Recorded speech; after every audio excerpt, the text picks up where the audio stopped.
Hi hello నమస్తే welcome to DT news. నేను మీ DT Venkataswamy.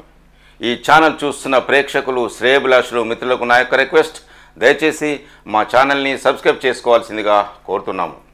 ఈరోజు వివిధ పేపర్లో ఉన్న ముఖ్యాంశాలు మనం చూద్దాం. ముందుగా వెలుగు పేపర్లోని ముఖ్యాంశాలు చూద్దాం. రాష్ట్రపతికి సీఎం ఘన స్వాగతం. ఈ నెల 21 వరకు రాష్ట్రంలోనే శీతాకాల విడిది. 20న బోలారంలోని రాష్ట్రపతి నిలయంలో ఎట్ హోమ్ కార్యక్రమం. శీతాకాల విడిది కోసం హైదరాబాద్ చేరుకున్న రాష్ట్రపతి ద్రౌపది ముర్ముకు హకీంపేట ఎయిర్పోర్ట్ స్టేషన్లో గవర్నర్ జిష్ణుదేవ్ వర్మ, సీఎం రేవంత్ రెడ్డి ఘన స్వాగతం పలికారు. మంత్రి సీతక్క, ప్రభుత్వ సలహాదారు హర్కర వేణుగోపాల్, సిఎస్ శాంతికుమారి రాష్ట్రపతికి స్వాగతం పలికిన వారిలో ఉన్నారు. ఈ నెల 21 వరకు బొల్లారంలోని రాష్ట్రపతి నిలయంలో ద్రౌపది ముర్ము బస చేస్తారు. అసెంబ్లీలో అప్పులపై గరం గరం. అసెంబ్లీలో బట్టి హరీష్ నడుమ మాటల యుద్ధం. ఏడాదిలోనే ఈ సర్కారు 1.27 లక్షల కోట్లు అప్పు చేసింది. మేము 7 లక్షల కోట్ల అప్పు చేశామనడం పచ్చి అబద్ధం అంటున్న హరీష్ రావు. ఆర్బీఐ లెక్కల ప్రకారం మేము చేసిన అప్పు 4.17 లక్షల కోట్లే. ఫ్రీ విలేజ్ మోషన్కు అనుమతి ఇవ్వండి అంటున్న హరీష్ రావు. రాష్ట్ర అప్పులపై తప్పుడు లెక్కలు ఇచ్చి అసెంబ్లీని తప్పుదోవ పట్టించారు. 6 గ్యారంటీలను పూర్తిగా అమలు చేయాలని డిమాండ్ చేస్తున్నాం అంటున్న హరీష్ రావు. అప్పులపై తప్పుడు ప్రచారం చేస్తున్న బట్టిపై ఫ్రీ విలేజ్ మోషన్ పెట్టి చర్చకు అవకాశం ఇవ్వండి. ఇప్పటికిప్పుడు అప్పులపై చర్చించడానికి మేము సిద్ధం అంటున్న హరీష్ రావు. దీనిపై డిప్యూటీ సీఎం బట్టి విక్రమార్క మాట్లాడుతూ, మీరు ఎన్ని అబద్ధాలు ఆడినా మేం చేసిన అప్పు 55,277 కోట్లే. 11 నెలల్లో మీ పాత అప్పులకు కిస్తీలే 66,000 కోట్లు చెల్లించినాం. 40,000 కోట్ల పెండింగ్ బకాయిలు పెట్టి నీతులు చెప్తారా అంటూ హరీష్ రావుపై ఫైర్ అయిన ఉప ముఖ్యమంత్రి భట్టి. చర్చకు మేము సిద్ధమే, రూపాయితో సహా లెక్కలు కట్టి చూపిస్తాం అంటున్న భట్టి. 10 ఏళ్లలో గత బీఆర్ఎస్ ప్రభుత్వం ఏడాది పాలనలో ప్రస్తుత కాంగ్రెస్ సర్కారు చేసిన అప్పులపై అసెంబ్లీలో మంగళవారం వాడివేడి చర్చ జరిగింది. Deputy CM Bhatti Vikramarka versus BRS MLA Harish Rao అన్నట్లుగా పరిస్థితి మారిపోయింది. అప్పులపై అధికార ప్రతిపక్ష మధ్య మాటల యుద్ధం ఒక దశలో తారస్థాయికి చేరింది. కాంగ్రెస్ సర్కారు ఏడాది పాలనలో చేసిన అప్పు అక్షరాల 1.27 లక్షల కోట్లు అని హరీష్ రావు అంటే, మీరు ఎన్ని అబద్ధాలు ఆడినా తాము చేసిన అప్పు 55,277 కోట్లే అని బట్టి విక్రమార్క చెప్పారు. ఆర్బీఐ లెక్కల ప్రకారం బీఆర్ఎస్ హయాంలో చేసిన అప్పు 4,17,496 కోట్లే. కానీ మా ప్రభుత్వం 7 లక్షల కోట్లు అప్పు చేసిందంటూ కాంగ్రెస్ చేస్తున్న ప్రచారం పచ్చి అబద్ధమని హరీష్ రావు పేర్కొన్నారు. గడిచిన 10 ఏళ్లలో బీఎస్సీ ఎలా నిర్వహించారో మర్చిపోయారా? గతంలో పాటించిన నిబంధనలే ఇప్పుడు పాటించాలి కదా. బీఆర్ఎస్ నేతలది భూస్వామ్య మనస్తత్వం. నాపై ఫ్రీ విలేజ్ మోషన్ ఎందుకు ఇస్తారు?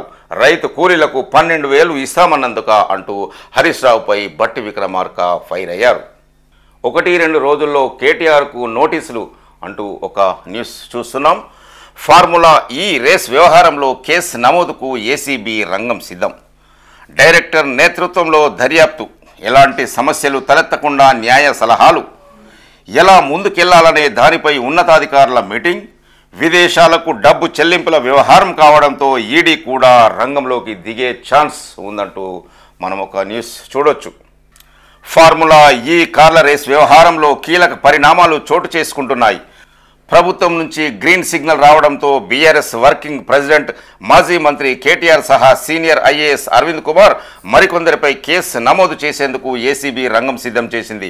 వెంటనే కేసు నమోదు చేసి 1-2 రోజుల్లోనే కేటీఆర్కు నోటీసులు జారీ చేయనున్నట్లు తెలిసింది. ఈ విషయమై ఏసీబీ ఉన్నతాధికారులు మంగళవారం సమావేశమై చర్చించినట్లు సమాచారం. విచారణ టైంలో ఎలాంటి న్యాయపరమైన సమస్యలు తలెత్తకుండా నిపుణుల నుంచి లీగల్ ఒపీనియన్ తీసుకుంటున్నట్టు తెలుస్తున్నది. ఇది హై ప్రొఫైల్ కేసు కావడంతో ఏసీబీ అధికారులు వివరాలన్నీ సీక్రెట్గా ఉంచుతున్నారు. విచారణ సందర్భంగా ఎలాంటి అవాంతరాలు ఎదురుకాకుండా యాక్షన్ ప్లాన్ రెడీ చేస్తున్నారు అంటూ మనం ఒక న్యూస్ చూడొచ్చు. లోక్సభలో జమిలీ బిల్లు. 2 బిల్లులపై ఓటింగ్. అనుకూలంగా 269, వ్యతిరేకంగా 198 ఓట్లు. రాజ్యాంగ 129వ సవరణ బిల్లు యూటీల సవరణ బిల్లును ప్రవేశపెట్టిన కేంద్రం. 2 బిల్లులను తీవ్రంగా వ్యతిరేకించిన ప్రతిపక్షాలు, డివిజన్ ఓట్ నిర్వహించిన స్పీకర్. బిల్లులకు అనుకూలంగా 269, వ్యతిరేకంగా 198 ఓట్లు. ఓటింగ్కు 20 మంది బీజేపీ ఎంపీల ఢుమ్మా. ఈసారి లోక్సభలో ఎలక్ట్రానిక్ ఓటింగ్ పద్ధతి, 2 బిల్లులను జేపీసీకి పంపుతామన్న అమిత్ షా. 31 మందితో జేపీసీ వేసే ఛాన్స్, 90 రోజుల గడువు. దేశంలో జమిలీ ఎన్నికల నిర్వహణ కోసం రూపొందించిన 2 బిల్లులను కేంద్ర ప్రభుత్వం మంగళవారం మధ్యాహ్నం లోక్సభలో ప్రవేశపెట్టింది. రాజ్యాంగ 129వ సవరణ బిల్లుతో పాటు కేంద్రపాలిత ప్రాంతాల సవరణ బిల్లును కేంద్ర న్యాయశాఖ మంత్రి అర్జున్ రామ్ మేఘ్వాల్ సభలో ప్రవేశపెట్టారు. ఈ బిల్లులను ప్రతిపక్షాలు తీవ్రంగా వ్యతిరేకించాయి. ముందుగా వీటిపై దాదాపు 90 నిమిషాల పాటు వేడిగా చర్చ జరిగింది. తర్వాత బిల్లులను సభలో ప్రవేశపెట్టాలా వద్దా అనేది తేల్చేందుకు స్పీకర్ ఓం బిర్లా ఓటింగ్ నిర్వహించారు. ప్రతిపక్షాల విజ్ఞప్తి మేరకు డివిజన్ ఓట్ చేపట్టారు. తొలిసారిగా లోక్సభలో ఎలక్ట్రానిక్ ఓటింగ్ పద్ధతిలో కొందరు సభ్యులు, బ్యాలెట్ పద్ధతిలో మరికొందరు సభ్యులు ఓట్లు వేశారు అంటూ ఒక న్యూస్. తెలంగాణలో ఎంబీబీఎస్ చేస్తే లోకలే, వారికి స్థానిక కోటా కింద పీజీలో అడ్మిషన్లు కల్పించాలి. ప్రభుత్వానికి హైకోర్టు ఆదేశం. పీజీ మెడికల్ స్థానికత జీవోలు 148, 149 రద్దు. రాష్ట్రంలో విద్యకు సంబంధించి రాష్ట్రపతి ఉత్తర్వులు అమల్లో ఉన్నాయని వెల్లడించిన హైకోర్టు. తెలంగాణలో ఎంబీబీఎస్ పూర్తి చేసిన వారిని స్థానిక కోటా కింద పరిగణించాలని హైకోర్టు తీర్పు చెప్పింది. రాష్ట్రంలో ఎంబీబీఎస్, బీహెచ్ఎంఎస్, బీఏఎంఎస్ చేసిన వారికి స్థానిక కోటా పరిధిలోనే పీజీలో అడ్మిషన్లు కల్పించాలని హైకోర్టు ప్రభుత్వాన్ని ఆదేశించింది. అసెంబ్లీలో 3 బిల్లులు పాస్. స్పోర్ట్ వర్సిటీ, యూనివర్సిటీల సవరణ, జీఎస్టీ సవరణ బిల్లులకు అసెంబ్లీ ఆమోదం. అసెంబ్లీలో 3 కీలక బిల్లులు పాస్ అయ్యాయి. మంగళవారం లంచ్ బ్రేక్ తర్వాత Telangana physical education sports varsity bill, Telangana యూనివర్సిటీల సవరణ బిల్లు, జీఎస్టీ సవరణ బిల్లులకు అసెంబ్లీ ఆమోదం తెలిపింది. లగచర్ల రైతుకు బేడీలు వేసిన ఘటనపై బీఆర్ఎస్ ఎమ్మెల్యేలు 6 గ్యారంటీలకు చట్టబద్ధత కల్పించాలన్న డిమాండ్తో బీజేపీ ఎమ్మెల్యేలు ఆందోళన చేయగా నిరసనల మధ్య 3 బిల్లులను అసెంబ్లీ ఆమోదించింది. కేటీఆర్, హరీష్ రావు దొరతనం మళ్లీ బయటపడింది అంటున్న మంత్రి సీతక్క. బీఆర్ఎస్ ఎమ్మెల్యేలకు బేడీలు వేసి వాళ్ళు మాత్రం వేసుకోలేదు అంటున్న మంత్రి సీతక్క. వాళ్ళ నిరసనల్లోనూ సమానత్వం లేదు. రైతులకు 10 సార్లు బేడీలు వేసిన మీరా మాట్లాడేది అంటూ సీతక్క మండిపాటు. బీఆర్ఎస్ నేతలు కేటీఆర్, హరీష్ రావు దొరతనం మరొకసారి బయటపడ్డదని మంత్రి సీతక్క కామెంట్ చేశారు. అసెంబ్లీలో నిరసనల సందర్భంగా బీఆర్ఎస్ ఎమ్మెల్యేలకు బేడీలు వేసి వాళ్ళిద్దరు మాత్రం వేసుకోలేదని చెప్పారు. మంగళవారం అసెంబ్లీలోని తన ఛాంబర్లో మీడియాతో మంత్రి సీతక్క చిట్ చాట్ చేశారు. అసెంబ్లీలో బీఆర్ఎస్ ఎమ్మెల్యేలు నల్ల దుస్తులు, చేతులకు బేడీలతో నిరసన వ్యక్తం చేశారు. కానీ ఆ నిరసనలోనూ సమానత్వం కనిపించలేదు. బీఆర్ఎస్ ఎమ్మెల్యేలకు బేడీలు వేశారు తప్ప కేటీఆర్, హరీష్ రావు మాత్రం బేడీలు వేసుకోకుండా వాళ్ళ దొరతనం చూపించుకున్నారు అని సీతక్క మండిపడ్డారు. మహిళా కడుపులో 14 కోట్ల కొకైన్. చెన్నై ఎయిర్పోర్టులో కెన్యా స్మగ్లర్ అరెస్ట్. ఈ చిత్రంలో పట్టుబడ్డ కొకైన్ మనం చూడొచ్చు. సినీ పక్కిలో డ్రగ్స్ స్మగ్లింగ్ చేస్తూ కెన్యా మహిళ కస్టమ్స్ అధికారులకు చిక్కింది. ఆమె ఏకంగా 14.2 కోట్ల విలువైన కొకైన్ను కడుపులో దాచుకొని తీసుకొచ్చింది. కొకైన్ను గోళీలు, క్యాప్సిల్స్ రూపంలో మార్చగా 90 క్యాప్సిల్స్ను ఆ మహిళ మింగింది. ఈ కేసు వివరాలను చెన్నై కస్టమ్స్ అధికారులు మంగళవారం వెల్లడించారు. కెన్యాకు చెందిన మహిళ ఇథియోపియా రాజధాని అడిస్ అబాబా నుంచి ఈ నెల 7న చెన్నై ఎయిర్పోర్టుకు వచ్చి కస్టమ్స్ అధికారులకు చిక్కింది. ప్రతి కమతానికి భూదార్ నంబర్. ఆబాదీ భూములకు కూడా ధరణి ఇక భూభారతి పేరుతో ఆన్లైన్లో పహానీలు, భూ సమస్యల పరిష్కారానికి అప్పీలేట్స్, పెండింగ్ సాదా బైనామాలకు పరిష్కారం. నేడు అసెంబ్లీలో ఆర్ఓఆర్ డ్రాఫ్ట్. అల్లు అర్జున్ బెయిల్పై అప్పీల్. హైకోర్టు సింగిల్ జడ్జి ఇచ్చిన తీర్పును సవాల్ చేయాలని భావిస్తున్న పోలీసులు. సంధ్యా థియేటర్ యాజమాన్యానికి షోకాజ్ నోటీసులు. తొక్కిసలాటపై వివరణ ఇవ్వాలని ఆదేశం. లైసెన్స్ ఎందుకు రద్దు చేయకూడదో చెప్పాలని పోలీసుల ప్రశ్న. చెన్నూరు ఆర్టీసీ డిపోకి నిధులివ్వండి. అసెంబ్లీ క్వశ్చన్ అవర్లో ఎమ్మెల్యే వివేక్ వెంకటస్వామి. చెన్నూరు ఆర్టీసీ డిపోకు నిధులు ఇవ్వాలని ఎమ్మెల్యే వివేక్ వెంకటస్వామి కోరారు. మంగళవారం అసెంబ్లీలో క్వశ్చన్ అవర్ సందర్భంగా ఆయన మాట్లాడుతూ చెన్నూరుకు 3 రాష్ట్రాలు బార్డర్గా ఉన్నాయని, అందుకే ఇక్కడ బస్ డిపో అవసరమని పేర్కొన్నారు. గతంలో రోడ్లు అస్తవ్యస్తంగా ఉండగా తాను ఎంపీగా ఉన్నప్పుడు 15 కోట్ల నిధులు మంజూరు చేశానన్నారు. అలాగే ఎమ్మెల్యేగా గెలుపొందిన తర్వాత 2 కోట్లు మంజూరు చేశానని తెలిపారు. చెన్నూరు డిపో ఏర్పాటు పనులను వేగవంతం చేయాలని కోరారు. అలాగే హైదరాబాద్ నుంచి ఆర్టీసీ బస్సు సర్వీసులను పెంచాలన్నారు. మంచిర్యాల చెన్నూరు వయా భీమారం బస్సు సర్వీసులు ఏర్పాటు చేయాలని కోరారు. చెన్నూరు నుంచి ఉదయం 5:30 గంటలకు హైదరాబాద్ బస్సు నడపాలని కోరారు. అలాగే ఆసిఫాబాద్ నుంచి హైదరాబాద్ వెళ్లే బస్సులు మందమరిలో స్టాప్ ఏర్పాటు చేయాలని చెన్నూరు ఎమ్మెల్యే వివేక్ వెంకటస్వామి ప్రభుత్వాన్ని కోరారు. బీఆర్ఎస్ లీడర్ల రచ్చ చేతులకు సంకెళ్లతో అసెంబ్లీకి వస్తున్న బీఆర్ఎస్ ఎమ్మెల్యేలు ఈ చిత్రంలో చూడొచ్చు. బ్లాక్ డ్రెస్సులతో మండలికి వస్తున్న బీఆర్ఎస్ ఎమ్మెల్సీలు ఈ చిత్రంలో కూడా చూడొచ్చు. అటు మండలి ఇటు శాసనసభలో బీఆర్ఎస్ ఎమ్మెల్సీలు రచ్చ. లగచర్ల బేడీల ఘటన ఫ్రీ విలేజ్ మోషన్పై చర్చించాలని పట్టు. నల్ల రంగు బట్టలు వేసుకుని సభలకు ఎమ్మెల్సీలు చేతులకు బేడీలు వేసుకుని ర్యాలీగా వెళ్లిన ఎమ్మెల్యేలు.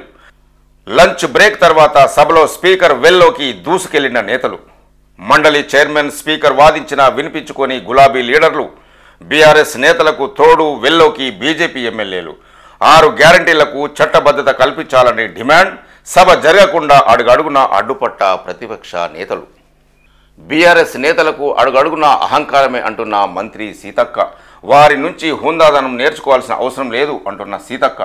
గత ప్రభుత్వం పాలనలో గురుకులాల్లో 70 ఘటనలు జరిగినాయి. 5,197 కోట్ల ఫీజు బకాయిలు పేరుకుపోయాయి. మిషన్ భగీరథకు ముందు ప్రజలు నీళ్లే తాగలేదన్నట్లు మాట్లాడుతున్నారని ఫైర్. మండలిలో బీఆర్ఎస్ ఎమ్మెల్సీల ప్రశ్నలకు మంత్రులు దీటైన రిప్లై. గుమ్మడికాయల దొంగలు ఎవరంటే బీఆర్ఎస్ వాళ్ళు ఎందుకు భుజాలు తడుపుకుంటున్నారని మంత్రి సీతక్క ప్రశ్నించారు. ఉన్నది ఉన్నట్లు మాట్లాడమే తమకు తెలుసని, బీఆర్ఎస్ వాళ్ళ యాక్టింగ్ రాదని అన్నారు. బీఆర్ఎస్ వాళ్ళు మాట్లాడితే నిలువెల్ల అహంకారమే ఉంటుందని, వారి నుంచి హుందాదనం నేర్చుకోవాల్సిన అవసరం లేదని తనకు ధ్వజమెత్తారు. మూసి పునరుజ్జీవం, ఫీజు రియంబర్స్మెంటు, గురుకులాల్లో వసతులు, ప్రభుత్వ స్కూళ్లలో మౌలిక సదుపాయాలపై మండలిలో మంగళవారం వాడి వేడి చర్చ జరిగింది. ప్రశ్నోత్తరాల సమయంలో బీఆర్ఎస్ ఎమ్మెల్సీ లేవనెత్తిన ప్రశ్నలకు మంత్రులు సీతక్క, శ్రీధర్ బాబు దీటైన సమాధానాలు చెప్పారు. ఈ సందర్భంగా సీతక్క మాట్లాడుతూ నిరుద్యోగులు చనిపోతే తల్లిదండ్రులకు శవాలను కూడా చూపించలేదని మండిపడ్డారు. ఒక్కరి ఇంటికైనా పోయి పరామర్శించారా అని ప్రశ్నించారు. గత ప్రభుత్వ హయాంలో 2016 నుంచి గత ఏడాది వరకు ఫీజు రియంబర్స్మెంట్స్ బకాయిలు చెల్లించలేదని సీతక్క ఫైర్ అయ్యారు. అప్పుడు మేనిఫెస్టోలో పెట్టి ఇప్పుడు విమర్శల అంటూ శ్రీధర్ బాబు ఫైర్. మూసి ప్రక్షాళన చేస్తామని 2016 మేనిఫెస్టోలో పెట్టిన గత ప్రభుత్వం ఇచ్చిన మాటను మర్చిపోయిందని మంత్రి శ్రీధర్ బాబు విమర్శించారు. గతంలో బఫర్ జోన్ పరిధి 30 మీటర్లు ఉంటే గత ప్రభుత్వం 50 మీటర్లకు పెంచిందని గుర్తు చేశారు. బఫర్ జోన్లో మార్కింగ్ జరగలేదని స్పష్టం చేశారు. ఇప్పుడు రివర్ బెడ్లో 2,116 ఇండ్లు ఉన్నట్లు గుర్తించామని చెప్పారు. ఇప్పుడు ఇండ్లు కోల్పోతున్న 309 మందికి ఇండ్లు ఇస్తున్నామని, 2.40 లక్షల నష్టపరిహారం ఇచ్చామని తెలిపారు. రివర్ బెడ్ బఫర్ జోన్లో పట్టాలు ఉంటే 2013 భూసేకరణ చట్ట ప్రకారం పరిహారం అందిస్తామని వెల్లడించారు. మూసి ప్రక్షాళనను ఆనాడు మేనిఫెస్టోలో పెట్టిన ఆ పార్టీ సభ్యులు ఇప్పుడు ఇష్టం వచ్చినట్లు మాట్లాడుతున్నారని మంత్రి శ్రీధర్ బాబు అసహనం వ్యక్తం చేశారు. లగచర్ల ఘటనకు బీఆర్ఎస్ఏ కారణం అంటున్న మంత్రి శ్రీధర్ బాబు. భూమి లేకపోయినా 17 మంది ఆ పార్టీ కార్యకర్తలు ప్రజలను రెచ్చగొట్టినరు అంటున్న మంత్రి శ్రీధర్ బాబు. సమస్యలపై చర్చించకుండా బీఆర్ఎస్ వాళ్ళు సభను అడ్డుకుంటున్నారని ఫైర్. నేడు పీసీసీ చలో రాజ్భవన్ కార్యక్రమం. ఆదాని అక్రమాలు, మణిపూర్ అల్లర్లపై మోదీ సర్కారు తీరు నిరసనగా ర్యాలీ. పారిశ్రామికవేత్త గౌతమ్ ఆదాని ఆర్థిక అక్రమాలు, మణిపూర్ అల్లర్లపై ఏఐసీసీ ఇచ్చిన మేరకు పీసీసీ ఆధ్వర్యంలో బుధవారం చలో రాజ్భవన్ కార్యక్రమం నిర్వహిస్తున్నారు. ఆదాని ఆర్థిక అవకతవకలు, నేరారోపణలు, అవినీతి, మోసం, మనీ లాండరింగ్ వంటి అంశాలతో పాటు మణిపూర్ అల్లర్లు, విధ్వంసాలపై మోదీ సర్కారు మౌనంగా ఉండడాన్ని ఏఐసీసీ తీవ్రంగా తప్పుపట్టింది. ఈ నేపథ్యంలో దేశవ్యాప్తంగా ఏఐసీసీ ఇచ్చిన పిలుపులో భాగంగా చలో రాజ్భవన్ కార్యక్రమాన్ని పీసీసీ నిర్వహిస్తుంది. ఉదయం 11 గంటలకు పీసీసీ చీఫ్ మహేష్ కుమార్ గౌడ్ ఆధ్వర్యంలో నెక్లెస్ రోడ్లోని ఇందిరాగాంధీ విగ్రహం నుంచి రాజ్భవన్ వరకు భారీ ర్యాలీ కొనసాగనుంది. ఇందులో CM Revanth Reddy, deputy CM Bhatti Vikramarka, AICC incharge Deepa Das మున్సి, పలువురు మంత్రులు, ఎమ్మెల్యేలు, ఎమ్మెల్సీలు, కాంగ్రెస్ సీనియర్ నాయకులు పాల్గొననున్నారు. ఈ ర్యాలీని విజయవంతం చేసేందుకు పార్టీ నాయకులు, కార్యకర్తలు పెద్ద సంఖ్యలో తరలి రావాలని మంగళవారం పీసీసీ చీఫ్ మహేష్ కుమార్ గౌడ్ ఒక ప్రకటనలో తెలియజేశారు. రేవంత్ స్థాయికి కేసీఆర్ అక్కర్లేదు అంటున్న కేటీఆర్. దమ్ముంటే సభను 15 రోజులు నడపాలి అంటున్న కేటీఆర్ కొడంగల్ నియోజకవర్గ కార్యకర్తలతో సమావేశం. సీఎం రేవంత్ రెడ్డికి దమ్ముంటే 15 రోజుల పాటు అసెంబ్లీని నిర్వహించాలని బీఆర్ఎస్ వర్కింగ్ ప్రెసిడెంట్ కేటీఆర్ సవాల్ విసిరారు. రాష్ట్రంలో రైతులు, నేత కార్మికులు, ఆటో డ్రైవర్లు, గురుకుల విద్యార్థులు మొదలుకొని అన్ని వర్గాలు ఎదుర్కొంటున్న సమస్యలపై చర్చించాలని డిమాండ్ చేశారు. వాటి తర్వాత రేవంత్ రెడ్డి ఆరోపిస్తున్న స్కాములపై, ఫార్ములా ఈ రేస్పై చర్చించేందుకు తాము కూడా సిద్ధమన్నారు. కేసీఆర్ సభకు రావాలని డిమాండ్ చేస్తున్న రేవంత్ రెడ్డి సోషల్ మీడియాలో తమ పార్టీ కార్యకర్తలు పెట్టిన పోస్టులకే తట్టుకోలేకపోతున్నారని, రేవంత్ రెడ్డికి స్థాయికి కేసీఆర్ అవసరం లేదని కేటీఆర్ అన్నారు. మంగళవారం తెలంగాణ భవన్లో పార్టీ కొడంగల్ నియోజకవర్గ కార్యకర్తలు ఆయన సమావేశమై మాట్లాడారు. క్యాబినెట్ మీటింగ్ అంటే ప్రజలకు మంచి చేసే అంశాలపై చర్చించాలని, అంతేకాని ఎవరిని అరెస్టు చేయాలన్న దానిపై చర్చించడం కాదన్నారు. కొడంగల్ ప్రజల కోసం నిలబడిన తమ నేత నరేందర్ రెడ్డి భవిష్యత్తులో రేవంత్ను తుక్కు చేస్తారన్నారు. భవిష్యత్తులో బీఆర్ఎస్ జైత్ర యాత్ర లగచెల్ల నుంచే మొదలవుతుందన్నారు. ఇక్కడి నుంచి రేవంత్ పతనం మొదలైందని కేటీఆర్ చెప్పారు. అధికారంలోకి వచ్చేందుకు అడ్డమైన హామీలిచ్చిన కాంగ్రెస్ అధికారంలోకి రాగానే వాటిని తుంగలోకి తొక్కిందని కేటీఆర్ రేవంత్ రెడ్డిపై విమర్శలు చేశారు. దేశవ్యాప్తంగా కుల గణన చేపట్టాలి. తెలంగాణ బీసీ సంక్షేమ సంఘం అధ్యక్షుడు నరేందర్ గౌడ్ డిమాండ్. రాష్ట్రంలో కుల గణన చివరి దశలో ఉంది అంటున్న ఎంపీ మల్లు రవి. ఢిల్లీలోని జంతర్ మంతర్ వద్ద ధర్నా. దేశవ్యాప్తంగా సమగ్ర కులగణన చేపట్టాలని కేంద్ర ప్రభుత్వాన్ని తెలంగాణ బీసీ సంక్షేమ సంఘ వ్యవస్థాపక అధ్యక్షుడు మేకపోతుల నరేందర్ గౌడ్ డిమాండ్ చేశారు. మంగళవారం ఢిల్లీలోని జంతర్ మంతర్లో నరేందర్ గౌడ్ నేతృత్వంలో మహాధర్నా నిర్వహించారు.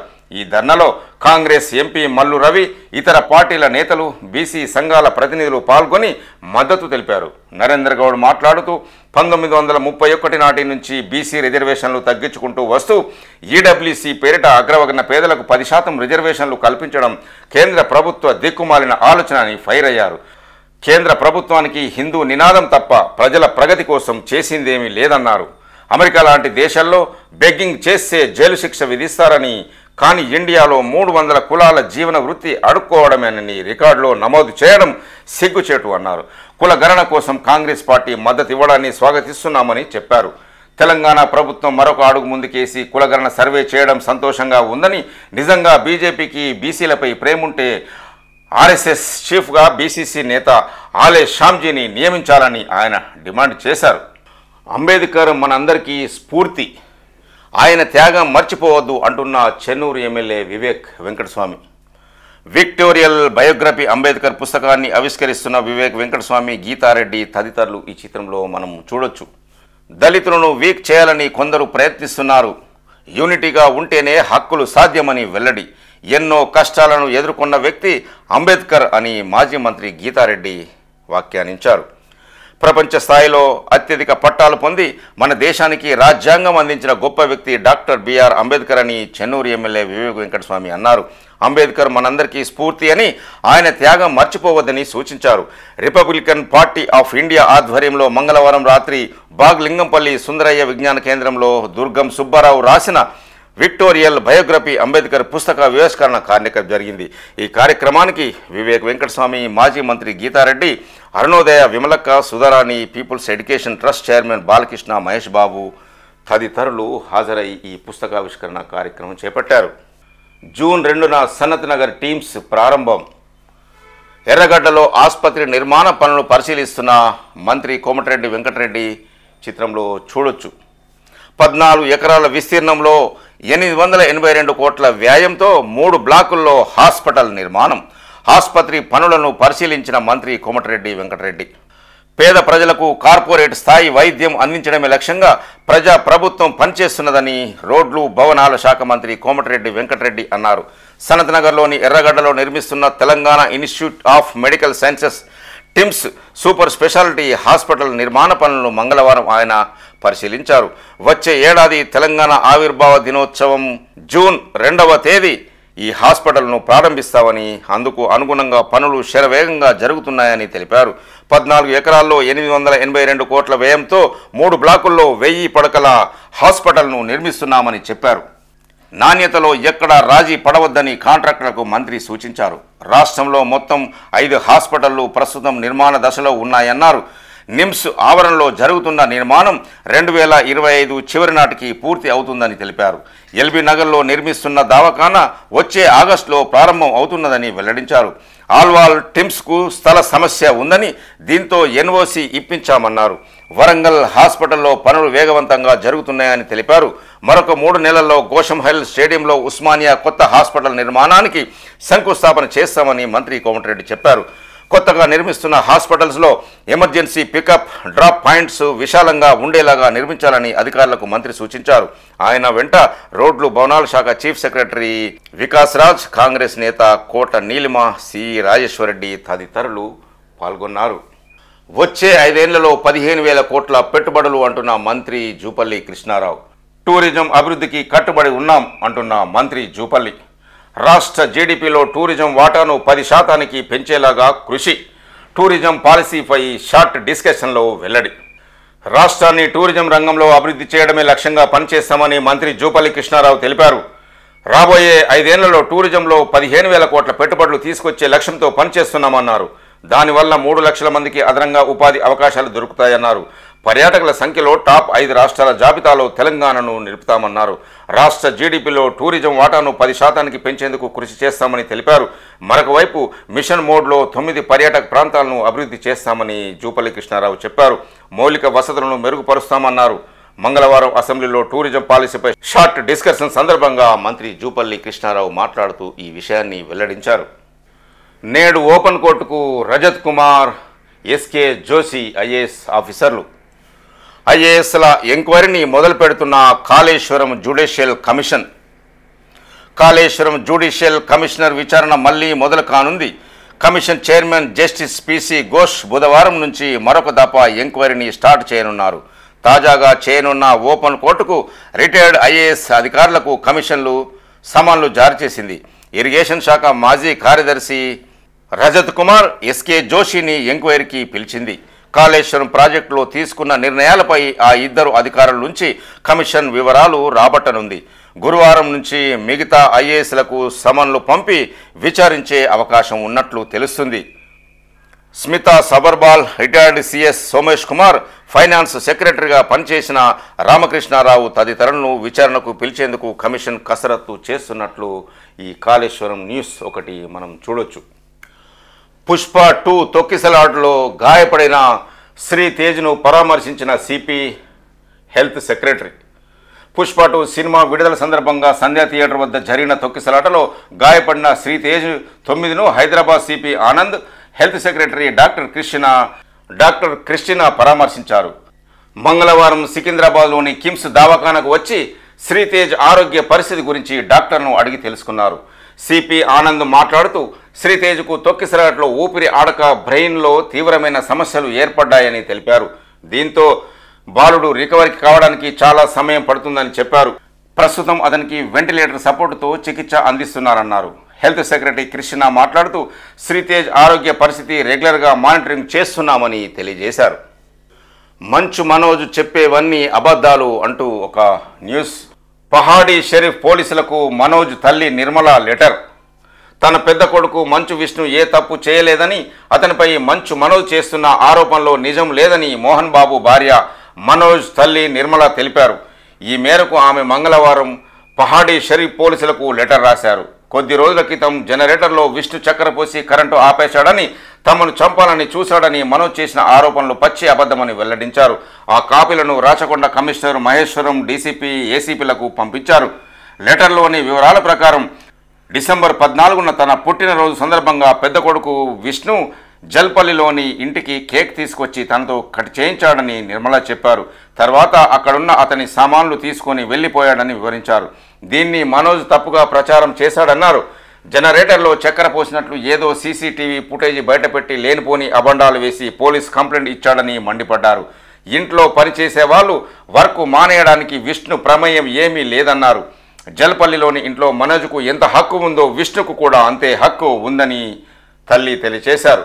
అదేవిధంగా మోహన్ బాబుకు ఉన్న permission పిస్తోల్ని Mohan Babu pistol deposit. ప్రముఖ నటుడు మోహన్ బాబు తన లైసెన్స్డ్ రివాల్వర్ను మంగళవారం ఫిల్మ్నగర్ పోలీస్ స్టేషన్లో డిపాజిట్ చేశారు. ఇటీవల కుటుంబ సభ్యుల మధ్య తలెత్తిన వివాదం నేపథ్యంలో పోలీసులు గన్ను స్వాధీనం చేయాలని ఆయనకు నోటీసులు ఇచ్చారు. దీంతో మోహన్ బాబు ఒక గన్ను ఏపీలోని చంద్రగిరి పోలీసులకు స్వాధీనం చేశారు. పిస్టల్లు ఆయన కజిన్ గజేంద్ర నాయుడు ద్వారా మంగళవారం ఫిల్మ్నగర్ పోలీసులకు అప్పజెప్పారు అంటూ ఒక న్యూస్ మనం చూడొచ్చు. అసెంబ్లీకి వచ్చినా కూడా ఛాంబర్లోనే సీఎం రేవంత్ రెడ్డి అంటూ ఒక న్యూస్. సభకు వెళ్లకుండా బిజీగా గడిపిన ముఖ్యమంత్రి, మంత్రులు, ఎమ్మెల్యేలు, అధికారులతో వరుస భేటీలు. సీఎం రేవంత్ రెడ్డి మంగళవారం అసెంబ్లీకి వచ్చినా కూడా సభకు వెళ్లకుండా తన ఛాంబర్లోనే బిజీగా గడిపారు. సోమవారం కూడా సీఎం ఒక్కసారి మాత్రమే సభలోకి వెళ్ళి కొద్ది నిమిషాలే అక్కడ ఉండి తిరిగి తన గదికి వెళ్ళిపోయారు. మొత్తం మీద 2 రోజుల పాటు సీఎం అసెంబ్లీకి వెళ్ళినా దాదాపు పూర్తి సమయం తన ఛాంబర్లోనే గడపడం ఇటు సొంత పార్టీలతో పాటు అటు ప్రతిపక్షాల్లో హాట్ టాపిక్గా మారింది. మంగళవారం మధ్యాహ్నం లంచ్ సమయంలో అసెంబ్లీకి వచ్చిన సీఎం రేవంత్ రెడ్డి సాయంత్రం 4 గంటల వరకు తన ఛాంబర్లోనే గడిపారు. ఈ సమయంలో ఆయన డిప్యూటీ సీఎం భట్టితో పాటు మంత్రులు పొంగులేటి శ్రీనివాసరెడ్డి, సీతక్క, మంత్రి పొన్నం ప్రభాకర్, చెన్నూరు ఎమ్మెల్యే వివేక్ వెంకటస్వామితో విడివిడిగా భేటీ అయ్యారు. మహిళా సంఘాల సభ్యులకు ప్రభుత్వం తరపున అందించనున్న చీరల డిజైన్ను పరిశీలించిన సీఎం తుది డిజైన్కు ఆమోద ముద్ర వేశారు. ఆ తర్వాత పీసీసీ చీఫ్ మహేష్ కుమార్ గౌడ్తో కొద్దిసేపు సమావేశమయ్యారు. ఏఐసీసీ ఇచ్చిన పిలుపు మేరకు బుధవారం నెక్లెస్ రోడ్లోని ఇందిరాగాంధీ విగ్రహం నుంచి రాజ్ భవన్కు చేపట్టనున్న నిరసన ర్యాలీకి సంబంధించిన విషయంపై పీసీసీ చీఫ్తో చర్చించనున్నట్లు సమాచారం. ఈ ర్యాలీతో సీఎం కూడా పాల్గొననున్నారు. అదేవిధంగా హోంశాఖ, విద్యాశాఖ అధికారులతో కూడా సీఎం సమావేశాలు. హోంశాఖతో పాటు విద్యాశాఖ తన వద్దే ఉండడంతో ఆ 2 శాఖల ఉన్నతాధికారులతో సీఎం రేవంత్ రెడ్డి వేర్వేరుగా భేటీ అయ్యారు. అసెంబ్లీలో ఈ శాఖలకు సంబంధించిన ప్రశ్నలు, వాటికి జవాబులు, శాఖాపరమైన అభివృద్ధి కార్యక్రమాలపై ఈ సందర్భంగా రేవంత్ రెడ్డి ఆ శాఖల అధికారులతో చర్చించారు. అంతకుముందు incharge DGP Ravi Gupta Hyderabad police commissioner CV ఆనంద్తో సుమారు గంట పాటు భేటీ అయ్యారు. రాష్ట్రంలో, నగరంలో లా అండ్ ఆర్డర్ పరిస్థితిపై అడిగి తెలుసుకోవడంతో పాటు ఫార్ములా ఈ కార్ రేసులో కేటీఆర్పై విచారణకు గవర్నర్ అనుమతి ఇచ్చిన నేపథ్యంలో ఆ తర్వాత జరగబోయే పరిణామాలపైన చర్చించినట్లు తెలిసింది. మధ్యలో సభలో సాగుతున్న చర్చలను తన ఛాంబర్ నుంచే లైవ్ ప్రసారాల ద్వారా వీక్షించారు. సాయంత్రం 4 గంటల ప్రాంతంలో అక్కడి నుంచి బయలుదేరి రాష్ట్రపతి ద్రౌపది ముర్ముకు స్వాగతం పలికేందుకు హకింపేట ఎయిర్పోర్ట్ స్టేషన్కు వెళ్లారు. సోమవారం సభలో స్పోర్ట్స్ యూనివర్సిటీ బిల్లు, తెలంగాణ మహిళా యూనివర్సిటీకి చాకలి ఐలమ్మ పేరు పెట్టే సవరణ బిల్లును సీఎం ప్రవేశపెట్టాల్సి ఉన్నా వాటిని మంత్రులతోనే పెట్టించారు. మంగళవారం ఆ బిల్లులకు ఆమోదం తెలిపే సమయంలో కూడా సీఎం సభకు వెళ్లలేదు. మొత్తానికి ముఖ్యమంత్రి అసెంబ్లీకి వచ్చినా సభకు వెళ్ళకపోవడం, తన ఛాంబర్లోనే వరుస భేటీలతో బిజీగా గడపడం రాజకీయ వర్గాల్లో చర్చానీయాంశమైంది.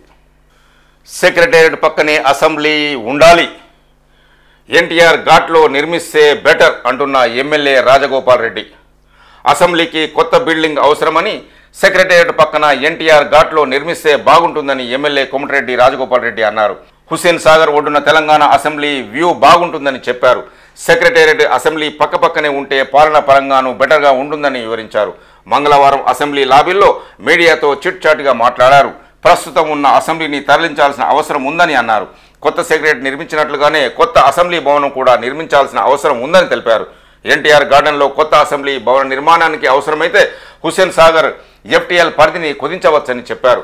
కొత్త సెక్రటేరియట్, అసెంబ్లీ, అమరవీరుల స్థూపం ఇవన్నీ హుస్సేన్ సాగర్ ఒడ్డున చూడ చక్కగా ఉంటాయని అన్నారు. గోదావరి జలాలతో జంట నగరాల్లోని కుంటలు, చెరువులను నింపొచ్చని ప్రభుత్వం ఈ అంశంపై పరిశీలన చేయాలన్నారు. ఇక తన మంత్రి పదవిపై రాజగోపాల్ రెడ్డి కీలక కామెంట్స్ చేశారు. తనకు మంత్రి పదవి వచ్చేది రానిది అధిష్టానం చేతుల్లో ఉందని తెలిపారు.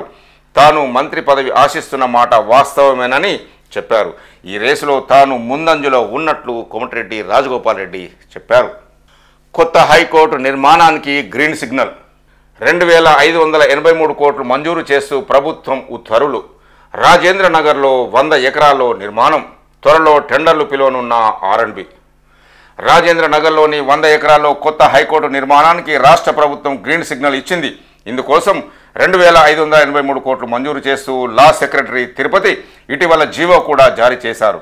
మొత్తం నిధుల్లో 1980 కోట్లు సివిల్ పనుల కోసం, మరొక 603 కోట్లు పలు రకాల పనుల కోసం ఖర్చు చేయనున్నారు. కొత్త హైకోర్టు భవనం డిజైన్ డిపిఆర్ను one India private limited consultancy ప్రభుత్వానికి అందజేయగా గత నెలలో ఆమోదం లభించింది. అంతకుముందు పలు డిజైన్లు ఖరారు చేయగా R&B అధికారులు, కన్సల్టెంట్ ప్రతినిధులు high court chief justice Alok Aradhe ఆధ్వర్యంలో జడ్జీల కమిటీకి పవర్ పాయింట్ ప్రజెంటేషన్ ద్వారా చూపించారు. ఇందులో పలు మార్పులు చేయాలని సూచించారు. అదేవిధంగా దేశంలో ఈ మధ్య నిర్మించిన కొత్త హైకోర్టును పరిశీలించాలని జడ్జీల కమిటీ సూచించగా R&B అధికారులు జార్ఖండ్ హైకోర్టును పరిశీలించారు. ఇదే విధంగా టెండర్లకు కూడా ఏర్పాట్లు. రాజేంద్ర నగర్ 100 ఎకరాల్లో నిర్మించిన కొత్త హైకోర్టు బిల్డింగ్ నిర్మాణానికి త్వరలో R&B టెండర్లు పిలవనుంది. ప్రస్తుత హైకోర్టు వద్ద తీవ్ర ట్రాఫిక్ జామ్ ఉండడంతో జడ్జీలు, లాయర్లు పబ్లిక్ కోర్టుకు రావడం పెద్దగా సమస్యగా మారింది. గతంలోనే కొత్త హైకోర్టు నిర్మించాలని అనుకోగా ఇప్పుడు ముందుకు పడిందని లాయర్లు చెబుతున్నారు. అడ్మినిస్ట్రేటివ్ సాంక్షన్ ఇవ్వడంలో ఈ నెలాఖరు లేదా వచ్చే నెల ఫస్ట్ వీక్లో టెండర్లు పిలవనున్నారు. 2 ఏళ్లలో హైకోర్టు నిర్మాణం పూర్తి చేసేలాగా టెండర్ దక్కించుకున్న కంపెనీకి ప్రభుత్వం డెడ్ లైన్ విధించనుందని అధికారులు చెప్పారు. కొత్తగా హైకోర్టు భవనంలో జడ్జిలకు నివాస భవనాలు, బార్ కౌన్సిల్ ఆఫీస్, అడ్వకేట్లకు లైబ్రరీ, పోలీసు సెక్యూరిటీ సిబ్బందితో పాటు 40 బిల్డింగ్లు నిర్మించనున్నారు. అన్ని పరిశీలన తర్వాత ఫైనల్ డిజైన్ ఖరారు చేయనున్నారు. ఆర్టీసీలో కొత్తగా 3030 జాబ్స్ భర్తీ. TGPSC ద్వారా నియామకాలు. వేములవాడ, ధర్మపురి, కొండగట్టుకు లింక్ రోడ్డు. అసెంబ్లీలో మంత్రి పొన్నం ప్రభాకర్ వెల్లడి. ఆర్టీసీలో కొత్తగా 3039 ఉద్యోగాలను TGPSC ద్వారా భర్తీ చేస్తామని రవాణా శాఖ మంత్రి పొన్నం ప్రభాకర్ తెలిపారు. అసెంబ్లీలో సభ్యులు వివేక్, ఆది శ్రీనివాస్, పాల్వాయి హరీష్ తదితరులు అడిగిన ప్రశ్నలకు ఆయన సమాధానం ఇచ్చారు. జిల్లా కేంద్రాలకు లింక్ రోడ్లు ఏర్పాటు చేయాలని టార్గెట్ పెట్టుకున్నామని తెలిపారు. మహాలక్ష్మి పథకం ద్వారా మహిళలకు ఆర్టీసీలో ఉచిత బస్సు చేస్తున్నామని, దీంతో బస్సులకు డిమాండ్ పెరిగిందన్నారు. కొత్త రూట్లను పెంచుతున్నామని చెప్పారు. రాష్ట్రంలో ఏర్పాటు సమయంలో ఆర్టీసీలో 50,000 మంది ఉద్యోగాలు ఉంటే ప్రస్తుతం కాంగ్రెస్ అధికారంలోకి వచ్చే నాటికి 40,000 మంది ఉద్యోగులు ఉన్నారని చెప్పారు. 15 ఏళ్లు దాటిన బస్సును స్క్రాప్కు పంపిస్తున్నామని, కొత్త బస్సులు కొంటామని చెప్పారు. గతంలో 50% ఆక్యుపెన్సీ ఉండేదని, నేడు 100% దాటుతుందని చెప్పారు. వేములవాడ, ధర్మపురి, కొండగట్టు ఆలయాలు కలుపుతూ బస్సుల లింకింగ్ ఏర్పాటు చేస్తామని చెప్పారు. కొరుట్ల, జగిత్యాల, సిరిసిల్లకు బస్సులను పెంచుతామని హామీ ఇచ్చారు. ఆర్టీసీ ఏరియర్స్ ఫండ్ 280 కోట్లు చెల్లించామని, 21% PRC కంపాసినేట్ అపాయింట్మెంట్స్ చేస్తున్నామని తెలిపారు. న్యూ ఇయర్ టార్గెట్గా హైదరాబాద్ సిటీకి గంజాయి ముఠాను అరెస్టు చేసిన మలక్పేట పోలీసులు. న్యూ ఇయర్ టార్గెట్గా గంజాయిని అమ్మేందుకు యత్నిస్తున్న ముఠాను హైదరాబాద్ మలక్పేట పోలీసులు పట్టుకొని 30 కేజీల గంజాయిని స్వాధీనం చేసుకున్నారు. South east zone additional DCP Swamy Malakpet పిఎస్లో మీడియా సమావేశంలో వెల్లడించారు. ఒడిశా నుంచి సరకు తీసుకువచ్చి హైదరాబాద్లో అమ్మేందుకు ప్లాన్ వేశారు. మలక్పేట మీదుగా ధూల్పేట వైపు బైక్లో ఎస్కార్ట్తో బలెనో కారులో వెళ్తుండగా పోలీసులు వారిని పట్టుకున్నట్లు తెలుస్తుంది. అడవి నుంచి దూరం చేసేందుకే ఎన్కౌంటర్లు. హైదరాబాద్లో నిర్వహించిన ఆదివాసీ హక్కుల పోరాట సభలో మాట్లాడుతున్న హరగోపాల్, ప్రకృతిని, ఖనిజ సంపదను కార్పొరేట్ శక్తులకు దారాదత్తం చేసేందుకు కేంద్ర ప్రభుత్వం కుట్ర చేస్తుందని పౌర హక్కుల సంఘం నేత ప్రొఫెసర్ హరగోపాల్ ఆరోపించారు. హైదర్గూడ SSCSలో ఆదివాసీ హక్కుల పోరాట సాంఘీభావ వేదిక మంగళవారం నిర్వహించిన సమావేశంలో హరగోపాల్ పాల్గొని మాట్లాడారు. ఈ నెల 12న ఛత్తీస్గఢ్ అబుజ్మడ్లో జరిగిన ఎన్కౌంటర్ బూటకమని ఆరోపించారు. ఆదివాసులను అడవి నుంచి దూరం చేసేందుకే చేస్తున్నారన్నారు. ఎన్కౌంటర్లు జరిగినప్పుడు వాస్తవాలను తెలుసుకునేందుకు నిజ నిర్ధారణ కమిటీ నాయకులు వెళ్తే అనుమతించడం లేదన్నారు. తాము వెళ్తే ఎన్కౌంటర్లన్నీ బూటకమే అని తెలుస్తాయని, అందుకే తమను అడ్డుకుంటున్నారన్నారు. ఆదివాసీ ప్రజలకు సాంఘీభావంగా పౌర సమాజం అండగా నిలవాలని హరగోపాల్ విజ్ఞప్తి చేశారు. ఇప్పుడు ఆంధ్రజ్యోతిలోని ముఖ్యాంశాలు మనం చూద్దాం. మృత్యు వలయం, వ్యసనాల ఉచ్చులో యువత. గంజాయి మత్తుకు బానిసై ఆన్లైన్ గేమ్స్, బెట్టింగ్లకు అలవాటు, అప్పుల పాలై హత్యలు కూడా. లోన్ యాప్లు, మైక్రో ఫైనాన్స్ సంస్థల విష వలయంలో చిక్కుకొని బలవన్మరణాలు. ఏజెన్సీ ప్రజలే లక్ష్యంగా మైక్రో ఫైనాన్స్ ఆగడాలు, రవాణాను అరికడుతున్న గంజాయి లభ్యం, జూదాన్ని నిషేధించిన ఆన్లైన్లో అందుబాటు. యువత గంజాయికి, బెట్టింగ్కు, ఆన్లైన్ గేమ్లకు అలవాటు పడి జీవితాలను నాశనం చేసుకుంటున్నారు. తొలుత గంజాయి వంటి వ్యసనాలకు అలవాటు పడడం, ఆ మత్తులో మానసిక రుగ్మతకు గురై ఒంటరి కావడం, ఆ క్రమంలోనే ఆన్లైన్ గేములు ఆడడం, అందుకోసం లోన్ యాప్లలో, మైక్రో ఫైనాన్స్ సంస్థలో అప్పులు చేయడం, తర్వాత ఆ అప్పులు తీర్చలేక లోన్ యాప్లు, ఫైనాన్స్ సంస్థల వేధింపులు తట్టుకోలేక బలవన్మరణాలకు పాల్పడడం జరుగుతుంది. ఈ వ్యసనాల కారణంగా ఆత్మహత్యలతో పాటు హత్యలకు పాల్పడుతున్న ఘటనలు రాష్ట్రంలో నిత్యాకృతమయ్యాయి. అయితే గతంలో నగరాలు, పట్టణాలకు మాత్రమే పరిమితమైన ఈ జాడ్యం కొంతకాలంగా పల్లెలకు కూడా పాకుతుంది. గ్రామీణ యువతను కూడా చెడగొడుతుంది. అప్పుల కుప్పలు మీ వల్లే అంటే మీ వల్లే అంటూ అసెంబ్లీలో బీఆర్ఎస్ కాంగ్రెస్ పరస్పర ఆరోపణలు. ఏడాదిలోనే 1.27 లక్షల కోట్లు, 5 ఏళ్లలో 6 లక్షల కోట్లకు అంటూ హరీష్ రావు ఖండించిన ఉప ముఖ్యమంత్రి భట్టి విక్రమార్క. ఏడాదిలో ఎఫ్ఆర్బిఎం రుణం 52.118 కోట్లేనని వెల్లడి. కార్పొరేషన్లు తీసుకున్న ఎఫ్ఆర్బిఎం ఏతర రుణాలు 61,991 కోట్లు. బీఆర్ఎస్ సర్కార్ అప్పు 7.11 లక్షల కోట్లు. కావాలంటే మళ్ళీ శ్వేతపత్రం మేలు చేస్తుంటే ప్రివిలేజ్ మోసన, మీది భూస్వామ్య మనస్తత్వం అంటున్న భట్టి. నల్ల షర్టులు, బేడీలతో శాసనసభకు బీఆర్ఎస్ సభ్యులు హాజరు. ఫార్ములా ఈ కేసులో A1గా కేటీఆర్ అంటూ ఒక క్వశ్చన్ మార్క్. A2గా ఐఏఎస్ అరవింద్ కుమార్. అవినీతి నిరోధక శాఖ నమోదు చేసే అవకాశం. కేటీఆర్పై విచారణకు రాష్ట్ర ప్రభుత్వం అనుమతి. ఏసీబీకి లేఖ రాసిన సిఎస్ శాంతకుమారి. ఫార్ములా ఈ నిధులు దుర్వినియోగంతో కేసులో బీఆర్ఎస్ నేత చుట్టూ బిగిస్తున్న ఉచ్చు. సీఎం రేవంత్తో పోలీసు ఉన్నతాధికారుల భేటీ. మాజీ మంత్రి కేటీఆర్ కేసు గురించి చర్చ. అక్రమ నిర్మాణాలపై ఉపేక్షే వద్దు, సాకులు చెప్పి క్రమబద్ధీకరించకూడదు, అవసరమైతే అలాంటి వాటిని కూల్చివేయండి, కోర్టులు అనవసర సానుభూతి చూపకూడదు, అతిక్రమణలు జరిగితే అధికారులకు జరిమానాలు, కంప్లీషన్ సర్టిఫికెట్ ఉంటేనే బ్యాంకు రుణాలు, ఆ పత్రం ఆధారంగానే కరెంటు, నల్లా కనెక్షన్లు, నిబంధనలు పాటిస్తామని బిల్డర్ల హామీ ఇవ్వాలి, నిర్మాణ దశలపై అధికారులు రికార్డులు రాయాలి, ఇందులో ఏ ఒక్కటి ఉల్లంఘించినా కోర్టు ధిక్కారమే, సుప్రీంకోర్టు కీలక మార్గదర్శకాలు. సంధ్య థియేటర్కు నోటీస్.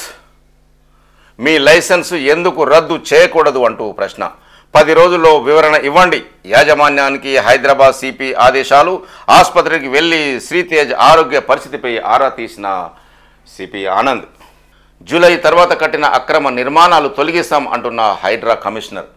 అనుమతులున్న వాటి జోలికి ఎల్లం, నివాసాలను కూల్చం, నివాసేతర నిర్మాణాలను ఉపేక్షించం. ఏవి రంగనాథ్ వెల్లడి.